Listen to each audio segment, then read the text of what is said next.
Hello and welcome to my channel, The Seconds Hand.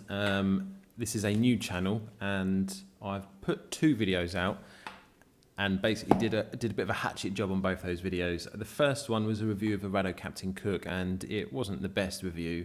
I redid it and did a second video which was slightly better but still needs work doing.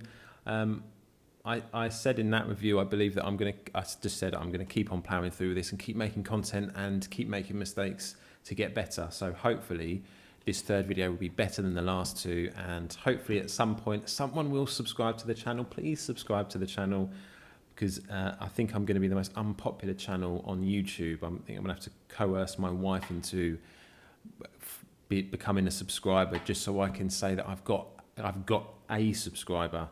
But with that being said, I'm just going to keep on doing it, and if people like it, hopefully they'll follow me on Instagram and they'll follow my Facebook page and they'll subscribe on YouTube. If they don't, well, that's just the way it goes. But I'm going to keep playing through anyway. But I thought today what I would do is I would just have a look at three of my favourite watches from my collection.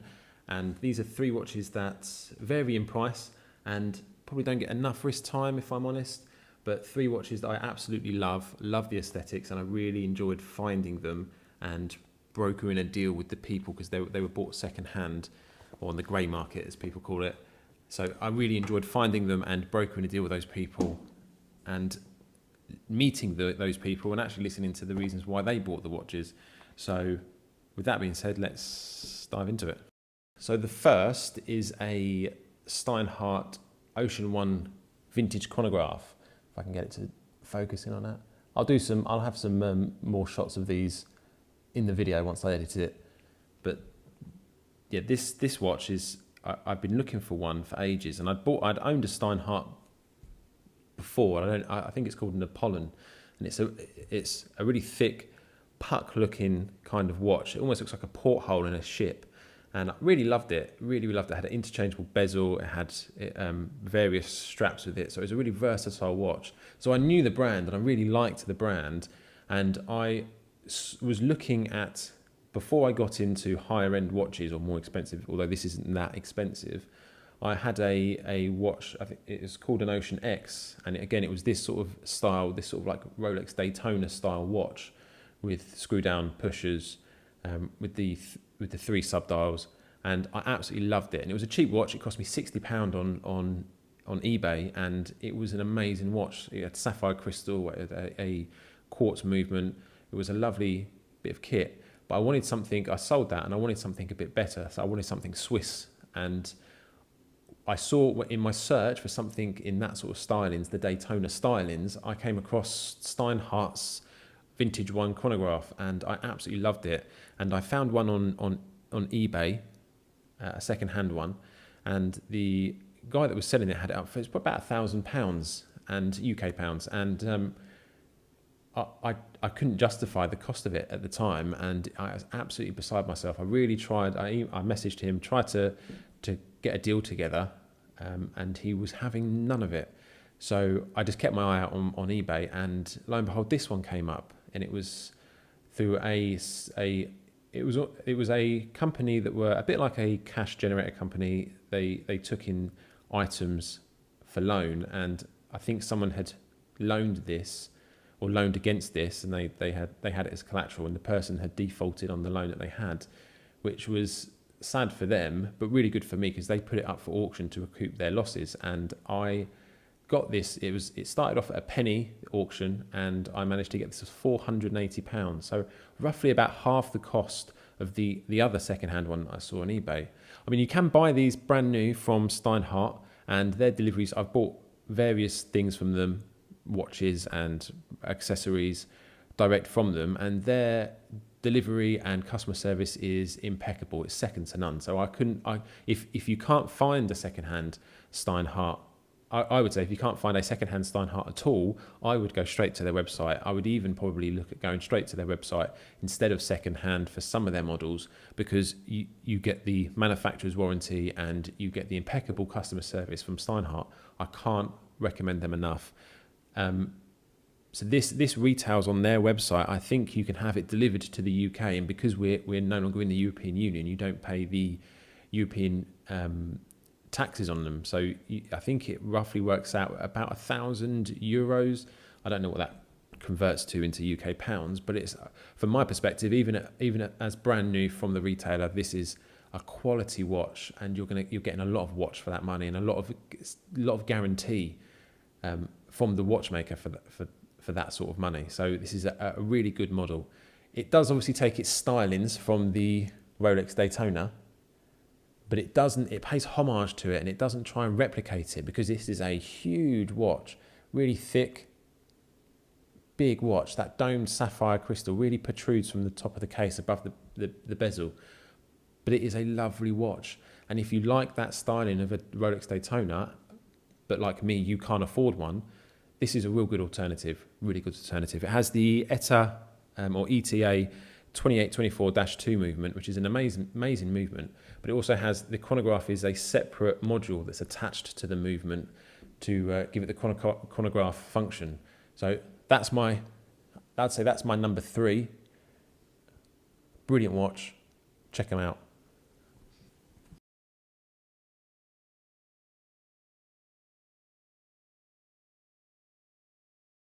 My number 2 is, that sounds a bit wrong, my number 2, but my number 2 in my collection is another chronograph. It's this Tag Heuer, and it's the CT2111. So it's the same. It's the Tag Heuer Link effectively, but it's the same. It's the same model that Jason Bourne, or Matt Damon, who played Jason Bourne, wore in the film. He wore the quartz version. This is the automatic version. It's got the Valjoux 7750 movement, and it's an amazing, like the stylings of it, I think are really great, really retro. Really, it just reminds me of the like late 90s, early 2000s. It's got impeccable stylings. It's got an amazing movement in it. And although this watch is now, you would say this is a classic, a modern classic. I would say it's a modern vintage watch, which sounds a bit contradictory, but it's got some age to it. This watch doesn't keep perfect time; it loses time, so it's not massively accurate. But it's the sort of watch I didn't pay a lot for it, and it's the sort of watch that I keep saying to myself, well, maybe I'll send that in to get serviced, but maybe I won't, because of the cost. I don't want to take the cost, and because the watch didn't cost me a lot of money, I can live with that. The chronograph function works absolutely spot on, and probably keeps better time than the actual time functioning of the watch. But this is a really lovely watch, all steel design, all steel bezel, and it makes me feel like Jason Bourne when I wear it. Although I know, and my wife reminds me, that I'm far from Jason Bourne. So that's my number 2. The Tag Heuer chronograph, the CT2111.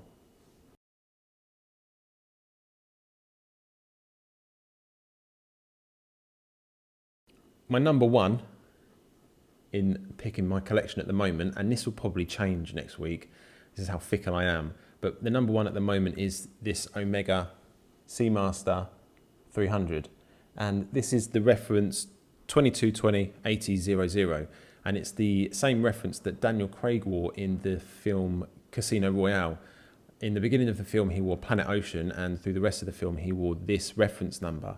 And it's a transition reference. So this is when Omega were changing the design of the Seamaster. And this particular reference has applied indices, applied dial. It has a 2500 coaxial movement, and I absolutely love it. And again, like the tag, it makes me feel like James Bond when I'm wearing it. Just nowhere near the same amount of finesse, but this is an amazing watch, and I absolutely love it. And the guy that I bought this from in Abu Dhabi, sorry, he lived in Dubai, I was in Abu Dhabi, and I drove to Dubai to buy it from him. He bought it for the same reasons, because it was the reference that Daniel Craig wore in the film, so it had a link to the film. There wasn't many of them available. Not many of them come up with this reference number. One came up about a month ago on watchfinder.co.uk, and it went up with a tag on it saying awaiting price. As soon as the price went on it, it sold within a few days, because I think this is going to be a bit of a sleeper. This is going to be a bit of a rare model later on down the line. I could be wrong. I'm not an expert, but I absolutely love it. I love the applied logo. It really protrudes from the watch face and really just has another level, another depth to the face that the other models didn't have. And I had a quartz version, the smaller version, quartz, when I was probably about in my early 20s. And I got it for a really good price, and I sold it for the same money that I bought it for. Was really pleased, and then a week later I was so disappointed, and I had seller's regret. So this one, although I got this for a good price, I'm going to keep hold of this one for a number of years, and I might even make this one in the collection that my sons will inherit when I'm gone. But I absolutely love it. So if you get a chance to pick up this reference number, take it. So it's the Omega Seamaster. And that reference was 2220800. It's a great little watch. So those are three of my probably top watches in my collection at the moment. That'll likely change next week because I am quite fickle. But these are three watches that probably don't get enough wrist time, if I'm honest. And I since having children, I'm a little bit nervous about wearing a watch because I don't want them to get damaged, and I tend to just wear my Fitbit when I'm around my kids. But these are three watches I absolutely love. Please go on Google and use internet and research and go and have a look at these models, because they are really good models. And just remember that the internet is an amazing resource if you're buying second-hand watches. A lot of people are scared of the grey market. They're scared of getting ripped off. They're scared of buying something dodgy. Don't buy the watch, buy the seller.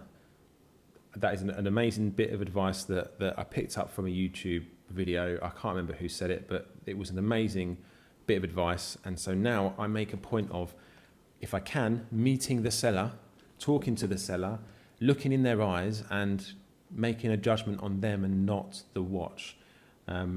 Although that does factor in, but I make a judgment first on the seller. Is this someone that I feel like I can trust? Are they selling it from their home? Are they honest with me? Have I got their numbers? Have I got, all that stuff contributes to my decision making. So don't be put off. I've been able to buy some really amazing watches at really good prices because I've bought them second hand from private sellers. So don't be put off by that. If you need advice, look on the internet, look at YouTube. There's loads of videos on YouTube about buying second-hand watches and what to look out for. So use that resource.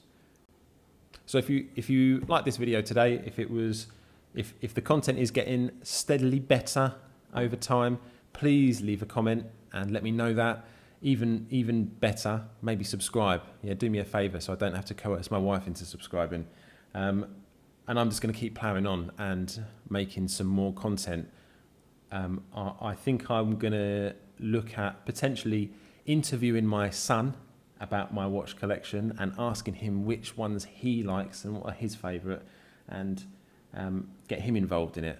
He does like the watches. I am a little bit jittery about. He's only 4, so I'm a bit jittery about letting him touch them, because he does like to break things as 4-year-olds do.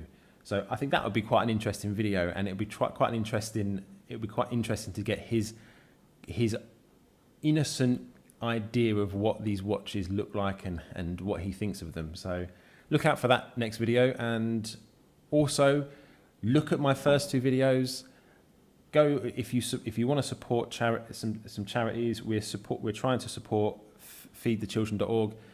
Go to raffle.com, buy a ticket, and help me raise some money for charity. And I'll see you in the next video.